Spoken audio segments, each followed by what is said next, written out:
안녕하십니까. 파승왕 송 대표입니다. 2025년도 3월 28일 금요일 현재 시간 오전 10시 50분 지나고 있습니다. 자, 오늘 시장 한번 같이 보시도록 하겠습니다. 자, 오늘 시장은 다우지수는 전장 대비해서 0.37, 155포인트가 조정을 받았고요. 42,299포인트로 전일과 동일한 변동성으로 이틀간 조정이 이어지고 있습니다. 나스닥 주가 같은 경우는 전날의 낙폭만큼의 낙폭은 아니었지만 역시나 하락을 하면서 전장 대비해서 0.53, 94포인트가 조정을 받은 17,800선, S&P 500은 0.33, 18포인트 조정을 받은 5,693포인트에서 조정 마감했습니다. 일단 이 3대 지수가 모두 조정을 받았는데 큰 폭의 조정으로 이어지진 않았어요. 큰 폭의 조정으로 이어지진 않았고 약한 조정폭으로 이어졌는데 저도 어제 매도 포인트를 어제도 10시간 정도를 들고 있었거든요. 그래서 어제도 한 340만 원인가요? 어제도 한 340만 원 정도. 어제도 350이네요. 350. 한 번 수수료 보시면 나오죠? 한 번의 매매로 끝냈습니다. 그래서 어제 한 번의 매매로 매도로 그냥 끝을 냈고 사실을 그 뒤에 계속 매매를 시도를 했어요. 저점 매수를 시도했는데 아주 앞에서 안 잡혔었고 그다음 위에서 매도를 대기했다가 조금 애매해서 이걸 걷어내고 매매를 안 했습니다. 그래서 매매를 종료하고 어제 수익을 그냥 확정한 상태에서 마감이 됐는데 장이 굉장히 더딥니다. 네, 굉장히 더뎌요. 그래서 수익폭을 좀 키워야 되는 시점이라 제가 좀 빡세게 하고 있긴 한데 지수가 좀 느리기도 하고 방금 보여드렸다시피 매수와 매도를 지금 병행해서 사용하고 있는데 매수와 매도를 병행하면서 사용하면서 주가의 움직임을 지금 따라가고 있는 입장이거든요. 근데 기본적으로 박스의 틀을 좀 갖고 있습니다. 박스의 틀을 좀 갖고 있어요. 굉장히 좀 어려워요. 수익이 나도 어려운 날이에요. 그러니까 제가 최근에도 수익이 내고 있지만도 어려운 이유가 너무 힘들게 해요, 시장이. 쉬운 장이 아닙니다. 여러분 수익 나면 쉬운 장이라고 하시는데 수익 나도 어려운 장이 있어요. 손실 나도 쉬운 장이 있고 그 매매와 수익 손익가의 그런 관계는 좀 차이가 있는 거죠. 왜냐하면 시장 환경 따라서도 다르고 무브먼트에 따라서 다르기도 하기 때문에 그러거든요. 그래서 저는 어제도 수익이 났지만 좀 피곤했던 장이었어요. 왜 그러냐면 굉장히 예민하게 움직인다. 시장이 굉장히 예민하게 움직인다. 뭔가가 이 잔잔한 그 강가에 누가 돌을 팍 던진 느낌? 저는 이제 시장을 새벽에 보니까 제가 이제 퇴근할 때 되면 한강을 지나가거든요. 한강을 지나가는데 가끔 이제 한강 다리에 차를 세울 수 있는 데 있어서 차를 잠깐 세우고 바람 한번 쐬보면 그렇게 고요할 수 없어요. 거기에 누가 돌을 하나 탁 던지면 톡톡 퐁당 그러죠. 그리고 이제 뭐 낚시하시는 분도 아시겠지만 새벽에 보면 이제 물고기들이 가끔 움직이면서 크게 입질할 때도 있습니다. 그러면 이제 물이 펑덩 튀죠. 그런 느낌이에요. 그러니까 지금 시장이 굉장히 고요합니다. 굉장히 고요해요. 임팩트가 그렇게 많지도 않아요. 그래서 굉장히 고요한데 고요함에도 불구하고 무브먼트가 자체가 좀 까다로운 부분들이 많이 있는 장입니다. 근데 그럴 수밖에 없는 게 3대 지수가 조정을 받은 것이 중요한 게 아니고 이 조정을 만들어내고 있는 내용들이 어려운 거죠. 자, 볼게요. 어제 같은 경우는 테슬라 같은 경우가 전강 후약으로 밀렸거든요. 전강 후약으로 밀렸어요. 그래서 개장 초반에 그냥 쏘쏘했던 게 이제 힘이 쫙 빠지면서 후퇴하면서 밀려서 마감이 됐는데 죄송합니다.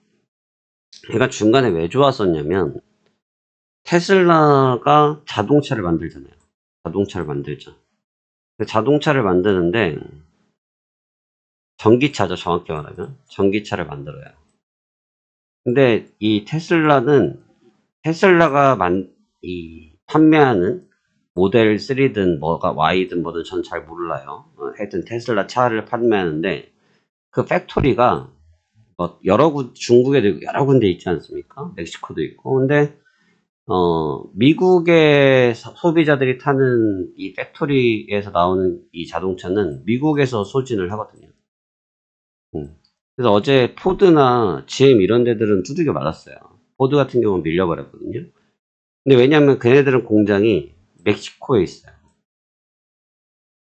근데 얘는 어제 그런 부분들 때문에 반영을 받으면서 힘이 좋긴 좋았거든요. 근데 후반부에는 힘이 빠지면서 반납을 하고 상승폭을 반납하면서 밀려버리면서 마감이 됐어요. 그러니까 이거는 왜냐면 이 생각의 차이라는 거죠. 생각의 차이. 근데 이게 내 생각도 아니고 너의 생각도 아니고 당신의 생각도 아니고 나의 생각, 너의 생각 이런 게 아니라 그냥 시장 참여자들의 생각이 너무 중구난방입니다. 그럴 수밖에 없죠. 해석이 다양하니까. 어제 우리나라 같은 경우는 현대모비스가 깨지면서 현대차가 깨지면서 현대모비스도 깨졌죠. 사실 현대차는 이미 이에 앞서가지고 미국에다가 투자하겠다고 했잖아요. 근데 또 문제가 된 게 뭐냐면 관세가 자동차에 국한된 게 아니라 자동차 부품도 확장되잖아요. 그러니까 굉장히 많은 부분으로 퍼져나가니까 이게 어디다가 정단돼야 될지 몰라 하는 거죠. 그래서 어제 결국은 시장이 좀 버텨내고 반등을 시도하긴 했지만 이런 구간들 반등을 시도했었죠. 했지만 결국은 깨져버리는 결국은 이 밀려버리는 이런 악순환 속에서 마감이 됐습니다. 하지만 주목하셔야 될 건 뭐냐면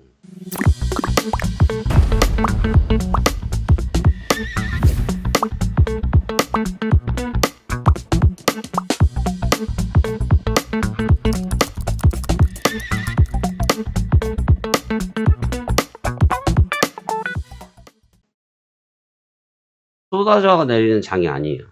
쏟아져 내리는 장은 아니기 때문에 어느 정도의 지지력을 갖고 있는 상태에서의 박스권을 그리고 있다. 이렇게 볼 수 있습니다. 박스권을 그리고 있다. 이 박스권을 그리는 게 중요하겠죠. 왜냐면 어느 정도 시세를 멈춰놓고 향후 흐름을 비교하겠다라는 의미이기 때문에 긍정적인 부분도 눈에 보여지긴 합니다. 어제 나왔던 부분들은 일단 미국의 관세 정책이 실질적으로 미칠 경제적 원인이 굉장히 좀 다양하다라는 인식이 팽배했었고 미칠 수 있는 영향의 범주가 넓어지고 있다. 자동차에서 끝나는 게 아니라 자동차를 하니까 자동차 부품으로도 갔고 조금 있으면 타이어도 가겠고 그쵸? 또 조금 있으면 반도체도 그럴 것 같고 또 음식료에도 그러겠고 에너지에도 그러겠고 건설, 조선, 화학, 바이오 계속 갈 테니까 여기에 대한 긴장감들이 있는 거죠. 다만 계속 트럼프 행정부에서 말을 해줄 때 딱 분질러서 이거야 하고 분질르는 상황은 아니고 어느 정도의 여백을 계속 두고 있다 보니까 주가가 힘없이 깨지는 상태는 아니다 라고 볼 수 있겠습니다. 그래서 다소 위험한 구간이라고 계속 설명을 드리죠. 왜냐하면 급락 후 첫 반등, 반등 이후에 N자로 넘어가고 있는 단계이기 때문에 이 과정이 가파르거나 공격적이거나 했을 경우 추세가 극심하게 깨질 수가 있고 그렇게 깨질 때는 특별히 눈에 띄는 수급이 없어도 눈에 띄는 매도세가 없어도 시장이 심리적으로 지레 겁먹어서 깨져버리는 현상이 생기거든요. 이게 대표적으로 보면 제가 아침에 시황 브리핑도 올려드렸는데 우리나라장을 같이 보실게요. 우리나라장을 보시면 어떤 느낌이냐면 자, 어제 우리나라장 기준으로 보면 왜냐면 미국장은 수급이 안 나오거든요. 어제 우리나라장 수급을 보면 실질적인 매도가 크지 않아요. 그쵸? 매도가 크지 않죠. 근데 전날 6천억 가까이 샀던 외국인의 기관이 매수세에 대비해서 전날의 하락폭이 더 컸거든요. 근데 이게 왜 컸냐면 매도세가 없지만 반대로 매수세가 없고 감망을 하게 되면 시장이 깨져버립니다. 여러분 보세요. 자, 물이 졸 떨어져요. 근데 졸 떨어질 때 이걸 종이컵에다가 또는 유리잔에다가 이렇게 물을 받으면 이 칸이 다 찰 때, 컵이 다 찰 때까지 물이 카바가 되겠죠. 근데 얘가 넘칠 때까지 어떠한 조치를 하지 않으면, 그래서 조치라는 것은 여기에 있는 물을 비울 수도 있고 컵을 교체할 수도 있고, 그렇죠? 또는 밑에다 수건을 대서 그걸 닦을 수도 있잖아요. 그런 조치를 안 하면 어떻게 되겠어요? 물이 졸졸졸 넘쳐서 바닥으로 흘러내리겠죠. 이게 지금 그 상황이라는 거죠. 특별한 매입세가 없어도 졸졸졸졸졸졸 되니까 물이 넘쳐버리는 거예요. 그게 지금 시장 수급에 고스란히 나타나고 있죠. 미국장도 마찬가지예요. 미국장도 마찬가지예요. 미국장도 여기서 빠졌죠. 반등 시도했죠. 거래량이 터졌죠. 거래량이 뒤에서 못 받쳐지죠. 거래량이 못 받쳐지니까 졸졸졸졸졸 새죠. 졸졸졸졸 새요. 아직까지는 이게 지금 보시면 시장이 확 쏟아지지 않죠.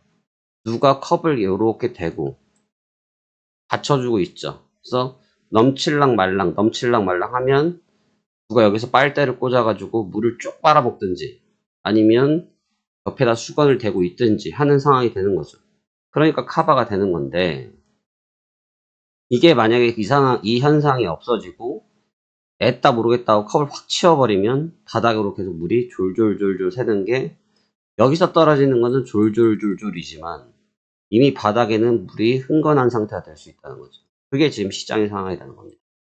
지금 시장을 뚜렷하게 받치는 주체가 없어요. 다만 갖고 있는 기초 체력과 밑에서 받쳐지고 있는 이 볼의 사이즈가 크다 보니까 생각 외로 여유 있게 잘 버텨주고 있긴 한데, 이 부분이 지속된다라고 보기에는 좀 어려움이 있다는 게 사실이에요. 그래서 지금은 일단 뷰적으로 본다고 하면 박스권 뷰가 적합해 보이고, 이 박스권 뷰를 갖고 있는 상태에서 4월 2일 실질적인 관세가 실효가 됐을 때 주가의 방향성이 더 뚜렷해질 거라고 생각이 됩니다.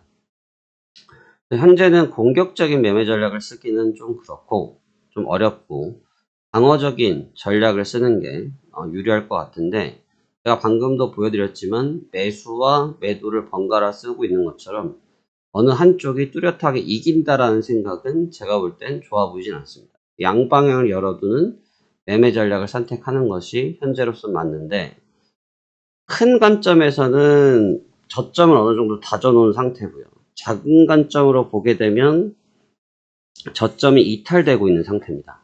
그러니까 큰 관점은 그렇고 작은 관점도 그래요. 그래서 이 부분은 우리가 이제 주가가 현재 위치에서 저점이 어느 정도는 만들어지면서 반등을 모색하고 있는데, 결국은 외부적인 요인이 없어줘야 주가를 잘 회복할 수 있겠구나 라는 논리가 되겠죠. 결국은 큰 재료의 소진이 중요하다고 생각이 됩니다. 큰 재료를 소진하는 게 중요하고, 이 재료라는 것은 항상 그래요. 매를 맞고 나면 안 아파요. 근데 매를 맞기 전까지가 죽을 맛이에요. 이 얘기를 잘 아시죠? 요즘 제 방송을 보면 이제 시청자들을 보시면 기본 4, 5, 60대가 많으시고 간헐적으로 30대, 20대가 있다고 데이터에 나오는데, 구글이 무서워요. 나이가 다 나오니까. 나이가 나오는 게 아니라 연령이 나오죠. 연령대가. 그래서 지금 저도 이제 40대지만 우리 연배에서 보면 기억나시죠? 학교에서 제가 늘 말씀드리지만 선생님한테 빠따를 맞을 때, 저희 때는 빠따 맞았다고 해서 교육청에 신고하고 그러진 않았으니까 우리 때는 빠따를 맞았단 말입니다. 여튼 지금 시대랑 많이 틀리냐 모르겠고, 근데 이제 빠따를 맞기 직전까지가 죽을 맛이지 맞으면 좀 덜해요. 맞고 나면 덜하다 이거죠. 그러니까 지금 시장도 어찌됐든 빨리 재료를 털고 싶어하는 눈치예요. 어찌됐든 재료를 빨리 털어내고 싶어한다. 그러니까 재료를 빨리 소진을 해야 다음 스텝을 밟을 수 있는데, 재료를 계속 못 털어내고 입질한다 그러죠. 계속해서 정부에서 나와가지고 시장에 대해서 입질만 해대니까 시장에서 참여하시는 분들의 입장이 꽤 난처한 상황이 계속 이어지는 겁니다. 그 점을 우리가 좀 봤을 때, 재료의 소진이 됐을 때 주가가 일시적으로 충격을 받을 수 있고 그럴 공산이 높지만, 오히려 그게 끝나져야지만 주가가 좀 더 안정화를 쉽게 취할 수 있다 보여지고, 다행스러운 것은 주도주들이 주가가 약하긴 해요. 엔비디아도 그렇고 약하긴 한데 속수무책으로 무너지고 있는 상태는 아닙니다. 여기서 말씀드린 속수무책이라 하면 이런 식으로 이런 건 괜찮은 거예요. 이런 식으로 속수무책 거의 완사이드하게 깨지는 상태는 현재 아니에요. 완사이드하게 깨지지 않다 보니까 그래도 지금 상태에서 조정을 받는 것은 우리가 흔히 말하면 기술적인 조정 정도로 우리가 인식을 할 수 있고, 이 정도의 기술적인 조정은 충분히 받아도 문제가 되지 않는다, 이렇게 생각을 할 수 있겠죠. 그래서 그런 부분들을 조금 우리가 생각해 보면서 오늘 장을 잘 준비해 봤으면 좋겠고요. 일단 지금 상황에서 무리하게 방향성을 설정하기보다는 양방향을 열어두고 하는 매매 전략이 좀 더 유리하겠다, 이러한 말씀을 전달해 드리도록 하겠습니다.